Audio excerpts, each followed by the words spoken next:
नमस्कार, मैं खुशी सिंह। आप देख रहे हैं न्यूज आज भारत। आज की बुलेटिन की शुरुआत करते हैं। खबर हरिद्वार से है, जहां एक्ट्रेस उर्मिला का एक वीडियो सोशल मीडिया पर वायरल हो रहा है, जिसमें एक्ट्रेस खुद को पूर्व विधायक सुरेश राठौर की पत्नी बताती हुई नजर आ रही हैं। वहीं एक्ट्रेस उर्मिला का कहना है कि वो सुरेश राठौर के साथ 2.5 साल से रिलेशनशिप में है और उनको अपने पति के रूप में मानती हैं। तो वहीं दूसरी तरफ पूर्व विधायक सुरेश राठौर ने एक्ट्रेस उर्मिला के खिलाफ केस दर्ज करवा दिया है। एक वादिनी द्वारा तहरीर दी गई थी और प्रथम दृष्टया उसमें अभियोग पंजीकृत कर लिया गया है और उसकी जांच जो आईओ है उसके द्वारा की जा रही है। वादिनी द्वारा जो भी एविडेंस दिए जाएंगे उसको उसकी गहनता से परीक्षण करके जो भी उसमें तथ्य सामने आते हैं उसके आधार पर आगे की कार्रवाई की जाएगी। कौन है सर कराने वाले और किसके खिलाफ कराएंगे?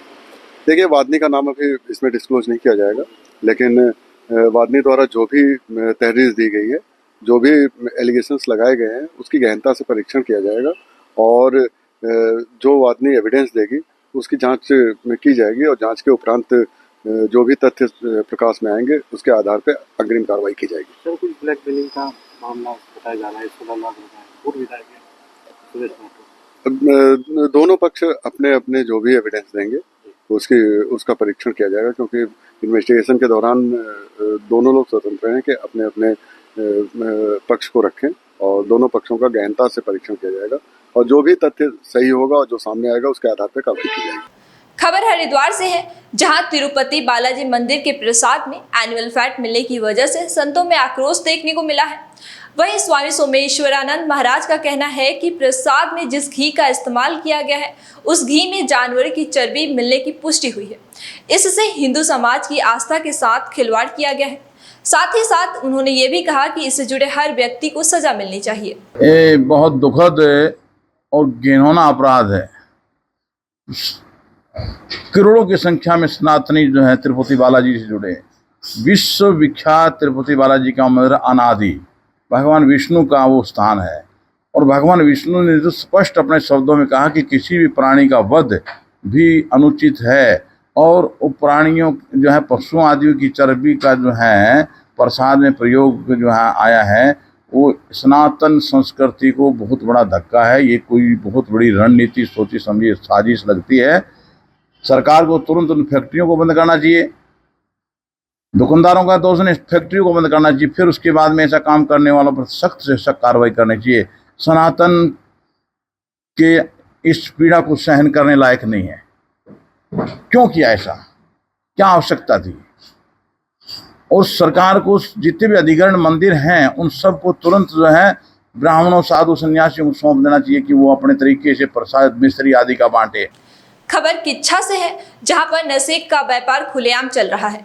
वहीं स्थानीय लोगों का कहना है कि नशे के तस्करों को मिली भगत से यहां नशे का व्यापार फल फूल रहा है।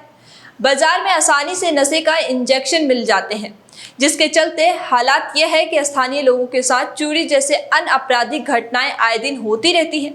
वहीं लोगों का कहना है कि पुलिस की कार्रवाई में 2 या 4 दिन तक नशेड़ी दूर चले जाते हैं, लेकिन फिर से यही मंडराते रहते हैं। जो वर्तमान समय में पुलिस की कार्रवाई चल रही है उससे तो यही पता चलता है कि जो पिछली 5 मौतें हुई हैं तो उससे कोई खास कार्रवाई से उनकी कोई फ़ायदा नहीं मिल पा रहा है और पिछले 2 महीने के अंदर ये 5वीं मौत जो परसों संज्ञान में आया मामला देखने को ही मिला और वार्ड में जिस तरीके से नशा पूरी तरह से पैर पसार चुका है, तो आने वाले समय में हालात यही हैं कि जो हमारी छोटी जनरेशन हैं, बच्चे जो है वो बहुत जल्दी मौत के शिकार बनते जाएंगे और पुलिस प्रशासन की कोई कार्रवाई में ऐसी संतुष्टिपूर्ण कार्य नहीं हुआ है। जिस प्रकार से मुख्यमंत्री जी का जो विज़न है 2025 का उसको अगर देखा जाए तो उस हिसाब से अभी जो कार्रवाई चल रही है वो संतुष्टिपूर्ण नहीं है, क्योंकि अगर 2025 तक नशा मुक्त कानून या नशा मुक्त किसी भी प्रकार का शहर बनाना है तो उसके लिए सबसे पहले हमारे पास जो नशा जो तस्कर हैं, जो नशे को शहर में लेके आते हैं या जो नशा करवाते हैं और छोटे छोटे बच्चों को इनमें इन्वॉल्व करते हैं, उन लोगों की धरपकड़ अगर तेज़ी से नहीं की जाएगी तो इस प्रकार प्रशासन की जो भी कार्रवाई रहेगी उससे कोई फायदा नहीं होगा। इस पर पुलिस प्रशासन को पहले भी कई बार सूचित किया था। कुछ मेडिकल्स हैं जिसकी सूचना हमने पिछले जो कोतवाल साहब थे हमने उनको भी संज्ञान में डाली थी, मगर उन पर कोई कथित कार्रवाई खाली वर्बल उन्होंने बोल के छोड़ दिया था, उन पर कोई कानूनी कार्रवाई नहीं की थी। बहुत आराम से 2-4 चीज़ें हैं जो नशे में इस्तेमाल की जाती हैं, जैसे एविल है और डिस्पो है और जो खासकर जो क्या कहते हैं आप लगा लीजिए गाजियाबाद में जो भी बच्चे यहाँ से नशा मुक्ति केंद्र में जाते हैं उनको जो वहाँ से टैबलेट्स मिलती हैं बहुत आसानी से अवेलेबल हो रही हैं, जिससे नशा हमारे क्षेत्र में बहुत तेज़ी से बढ़ रहा है। नशा यहाँ पे तो जी चरम सीमा पे है। किच्छा में जितना नशा खुलेआम बिक रहा है, मैं समझता हूँ आसपास के किसी इलाके में नहीं है। और प्रशासन क्यों नहीं कर रहा है कार्रवाई, ये तो मेरी समझ में नहीं आ रहा। यहाँ के लोग कंप्लेन करते हैं, वो आते भी हैं, पर उसको जड़ तक क्यों नहीं पकड़ते, ये समझ में नहीं आता। ऐसा तो नहीं है कि यही खाली ये तो छोटे मोटे गुर्गे हैं जो इनके मेन हैं, उन पे कार्रवाई क्यों नहीं की जा रही, जिससे जड़ को ख़त्म किया जाए। जड़ को क्यों नहीं ख़त्म करता प्रशासन, ये प्रशासन नहीं जानता। जीरो सब इसमें पुलिस प्रशासन की लापरवाही है। इस वजह से यहाँ पे नशा मुक्ति बहुत ज़्यादा बढ़ चुका है। हमारे लाइन पे पीछे हमारी दुकानें हैं, आगे पीछे लाइन पे ये समझिए कि दिन भर यहाँ पे नशा का काम होता रहता है, इंजेक्शन का और ड्रग्स का और शराब का। इससे हमारी दुकानों पे प्रभाव पड़ता है, हमारे व्यापारियों पे और हमारे जो कस्टमर आते हैं उन पे प्रभाव पड़ता है कि यहाँ पे गाली गलौज ज़्यादा होती है। दिन भर समस्या है, यहाँ तो बहुत बुरा हाल है। यहाँ पे समझ लीजिए कोई लेडीज़ नहीं आ पाती हैं, कोई कुछ नहीं आ पाता है, क्योंकि इनकी नज़र में तो किसी की कोई इज्जत है नहीं। किसी को भी रोक लेंगे, किसी को आवाज़ मार देंगे, किसी के लिए कुछ गलत बोल देंगे। बहुत बुरा हाल है। दिन भर चोरियाँ हो रही हैं आए दिन, हर दुकानदार परेशान है पूरे मोहल्ले में। बहुत बुरा हाल है। कोई अपना सामान बाहर नहीं रख पा रहा है, सबको छुपा के रखना पड़ता है। कुछ भी सामान बाहर पड़ा हो पता ही नहीं आधे घंटे में मिलेगा नहीं मिलेगा। छोटी से छोटी चीज़ें उतर जाती है, चोरी हो जाती है। बहुत बुरा हाल है। पुलिस को कई बार कंप्लेन करी भी है और आते भी हैं वो लोग, ऐसा नहीं आते नहीं है, लेकिन बस वही वाली बात है कि कार्रवाई पूरी जड़ तक नहीं हो पा रही है। ये लोग मानते नहीं है, ये लोग यहाँ से हटते नहीं है। कारों से कहाँ संतुष्ट है, अगर संतुष्ट होते तो यहाँ पर भरे रहते हैं नशे के रात दिन, है ना। और क्या कहते हैं, घर के आगे से 6 बजे करीब ट्रेन छीन ली हमारी। मोटरसाइकिल में आए और किसी का पता पूछा, पता पूछने के बाद जैसे नजर हटी तो उन्होंने अपनी खींच ली, गले से भाग गए। तो पुलिस ने तब भी कोई कार्रवाई नहीं करी।